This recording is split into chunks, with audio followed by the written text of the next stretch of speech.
throwing stuff everywhere.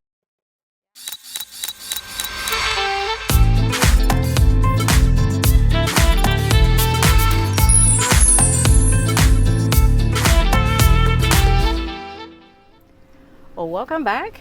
I am actually here in Michigan. I found a campground here about 25 minutes from where Drifter Vans is located. It's in Milford, Michigan, called Dearborn Campground. It's actually pretty decent. I think it's a town campground. I don't think it's a state park. Like, I think it's a town park or local park. But it's pretty nice. I have full hookups here. I think it's like 50, let me try that again. I think it's like $52 a night. I'm only staying 2 nights, but because tonight and then tomorrow I meet with Drifter, and then I'm going to come back here and then head back to Indiana on Wednesday, because we have our rally coming up starting on Sunday. So I've got a few things I've got to do when I get back down there. Probably do some more laundry and all that fun stuff. But yeah, it's been an interesting couple of weeks. Like I said, I booked it from Las Vegas to Indiana. That was 4 full days of driving. I had one 8-hour day. And actually that day was through Utah and Colorado. And so that was actually really pretty. So the scenery made up for the fact it was such a long drive. But and I think I got up to 11,000 feet in Colorado, like to the top. And it was like 54 degrees. And of course, there was like almost at the top of the snow-capped mountain, which was really cool. So I definitely want to get back to Colorado and Utah as well. I mean, Utah looked really pretty. I'd like to spend some time in both of those states. Probably, I don't know when, but yeah, I would like to revisit them. But right now I'm just going to make some dinner. When I got to, so on my 4-day drive, I stayed 1 night or 2 nights at different Harvest Host. The first night was a farm in Utah. Then there was a restaurant, bar, tavern in Colorado that was real good. And there was actually several people staying at that one. When I was at the farm, there was only one other person staying there. And then I stayed at a Cracker Barrel in Lincoln, Nebraska, and then I stayed at Iowa 80 before I got to Indiana. And luckily, when I got to Cracker Barrel and I got back here, I noticed there was a bunch of water on the floor, and I was like, oh, geez. My refrigerator had stopped cooling, and so it had defrosted and was just pouring water out. Luckily, the temperature, the frozen stuff was still frozen. And that night I just kept the door shut and was like, all right, I got to figure out what I'm going to do. Don't open the doors and let the cold out or whatever cold's left. So the next morning, of course, that was a Saturday. And the next morning, Sunday morning, there was a Walmart pretty close by. So I went and got 4 big coolers, or 2 big coolers and 2 small coolers for the freezer and for the stuff in the fridge. And of course, so that was not fun because, I'm restricted on space in here, so I was climbing over coolers. But I knew the frozen stuff wasn't going to stay frozen in the cooler. Of course, I had gotten 4 big bags of ice as well. But so what I ended up doing, I was trying to find, I was I'm going to get one of those, 12-volt refrigerators. And the case kind, or the kind that opened from the top, and I was trying to find Camping World. Of course, Sunday, none of these places are open. Bass Pro, I think there was a Cabela's or an REI. Anyway, nobody had anything, and so I was like, oh, this is great. So when I got to Iowa 80, it occurred to me, I was like, well, Iowa 80 is heavily, obviously geared towards truckers. So they have a lot of, they have a huge area, shopping or whatever you want to call it, store for stuff that truckers would need. And I thought, I bet they have a 12-volt refrigerator like that. And sure enough, they did. So I ended up getting one at 11:30 at night. Put all my frozen stuff in there. Thankfully, everything was still frozen. So I put it all in there, put it on freeze, and managed to salvage everything from the freezer specifically because, you know, I had, right before I left Texas, I had gotten some really good steaks and I didn't want to throw those away. And, you know, didn't want to have them go bad. And then I had gotten seafood before I left Florida. And I'm like, I don't want that to go bad either. So I managed to save it. So that was good. So yesterday I went grocery shopping, and of course not everything fit in the fridge. So I turned this back on. You can see, so I have it on fridge mode right now. And part of the problem is, if you could see that lettuce, you know, I've got 3 containers of lettuce that are huge, so I need to take it out of there and, you know, put them in bags so it doesn't take up so much space.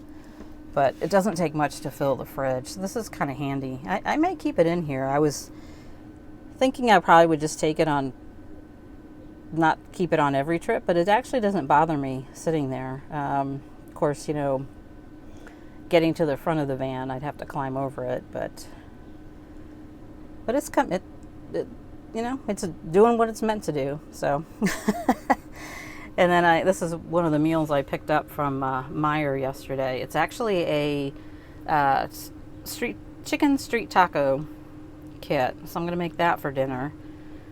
Looks pretty good, actually.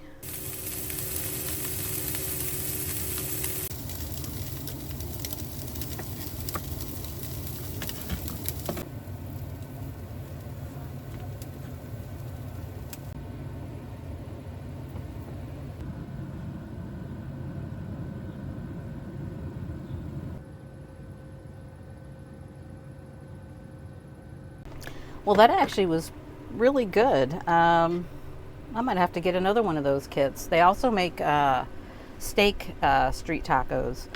Like I said, I did the chicken, but everything, you know, is already prepped. The chicken is actually already cooked. It's so you just heat it up in the pan.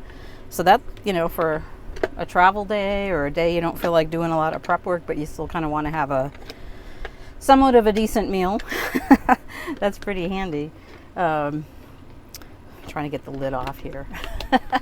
Anyway, so now I'm just going to clean up, and of course it's enough to have leftovers. So, because I think there was a total of 8 little tortillas in here, so I've got enough for another meal.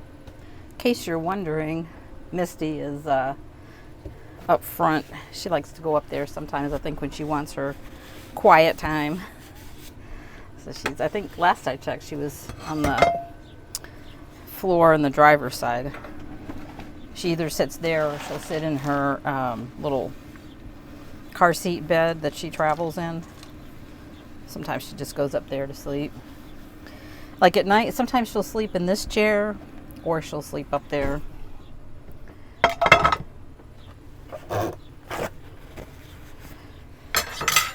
She was kind of wound up this morning. I don't know what her deal was. She was almost running around the van. I have got so much trash. I'm going to have to go take the trash out too. So I have this other bag. Yeah, this is the real van life. Trash. Things kind of all over the place. I really like the Plus. It's so neat to see be able to see the bed that just kind of goes up in the ceiling like that. To see it in action. And that dinette really is really a big space, and it's really comfortable. Sorry, I'm trying to walk and chew gum here. Put this here. But yeah, pretty cool. And then I'm really excited to see Drifter tomorrow. You know, it's always interesting when you see them in person after looking at websites or videos, just to see how they really look. You know, because sometimes when you're looking at photos, you know, you're trying to imagine how it will function, but when you actually see it, it gives you a much better perspective on, you know, like how you would store things. I need to vacuum the floor. Yeah, how you would store things. You know, how the space would work for you, basically. put this away.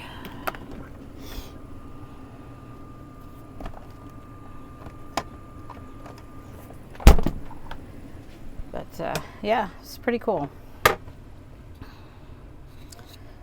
So I'd be curious if you watch those videos, what your favorite features were between that and the panoramic.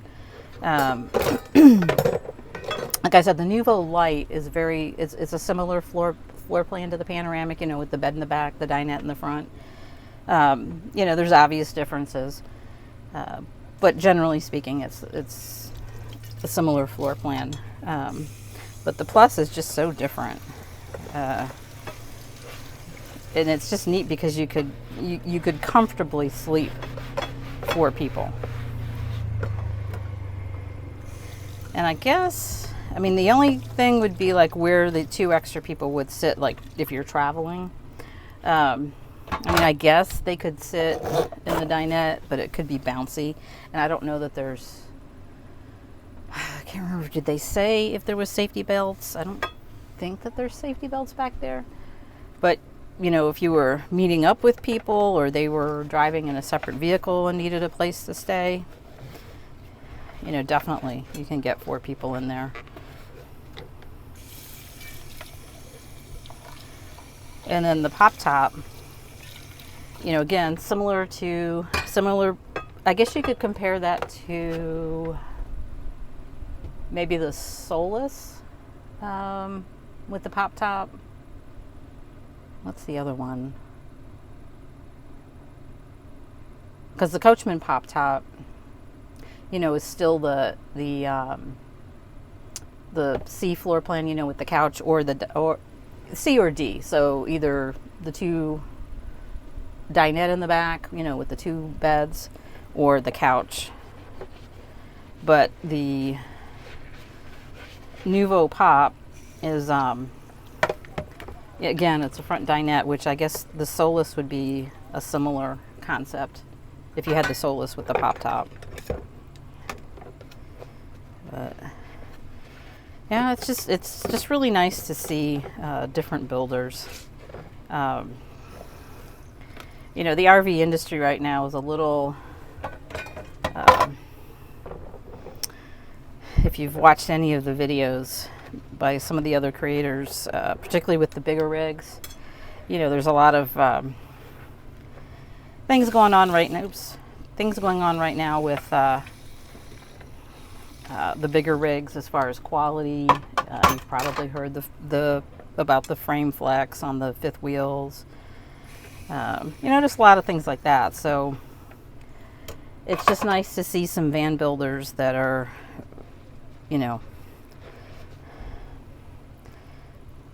how can I say this? Outside the box, outside the bubble, where they're building to a higher quality. And I would put Coachmen in that. And when I refer to Coachmen, I'm referring to their Class B division, because I don't know anything about the other divisions as far as build quality, things like that, because I've never owned anything but this van. And just knowing the Class B division, I definitely feel comfortable recommending Coachmen. I think they build a really great product. Really, if I had one thing to say, it's just really, and I've said it before, it just comes down to the floor plans and what you're looking for. But from a build standpoint, Coachmen's are great. But I will say, and this is all I can say about it, is Coachmen's listening, and they do have some new things in the works. I can't really say what they are, because they're gonna. I think they plan to announce some of these things in the fall. So all I can say about that is, if you are looking and you're not in a real hurry, is you may want to wait, and you're interested in Coachmen, but maybe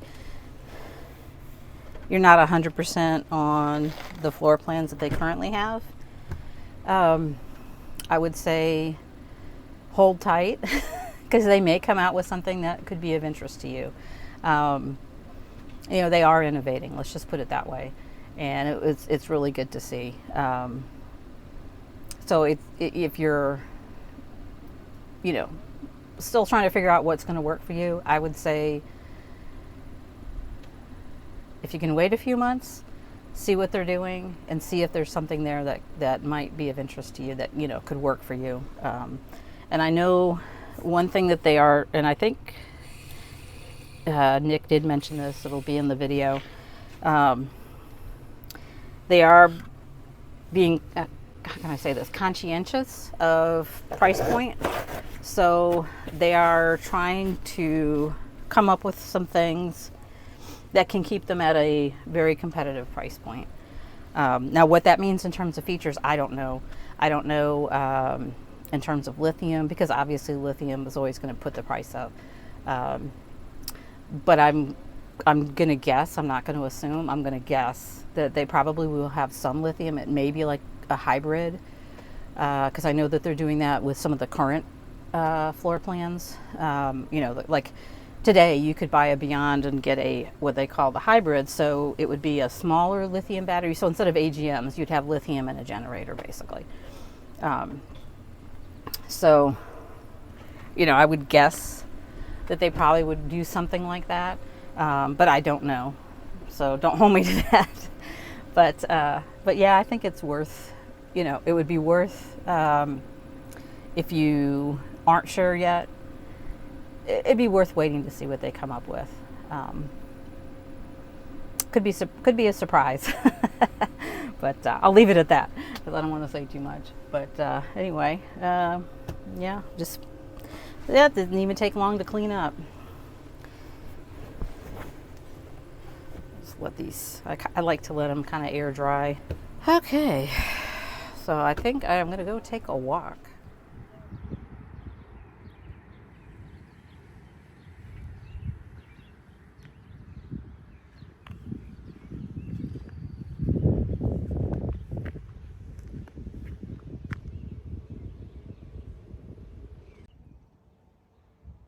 So I just took a walk around the campground. It's actually really nice. It's called Camp Dearborn. I don't know if I said Dearborn Camp. I don't know. Camp Dearborn. But they have tent sites over there, and they even have, and it looks like they're working on it. I don't know if they're new and maybe they're still building them out, but they actually are putting up, I guess tents that you could, stay in for a few nights or whatever. Like they're on a platform and everything. But across from, on the other side, it looked like they have cabins that you can stay in as well. So yeah, pretty interesting. And there was bathrooms with showers. They were okay. I probably would use my shower in the van, but and plenty of trash bins, which is good. So got plenty of places to dump your trash. But yeah, pretty nice place. A lot of trees, which I like. It's funny. It's. I was thinking about this today on the drive, like how much I love like greenery. Trees, grass. Just the greenery with the blue sky. Like I love going west.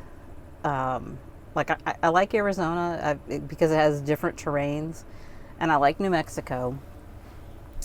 But after being out there, and I guess maybe especially after being in Nevada, at least in the Las Vegas area, like to me, because that's the first time I've been to Las Vegas. So to me, it almost seems like it's one color, if that makes sense. Like everything has a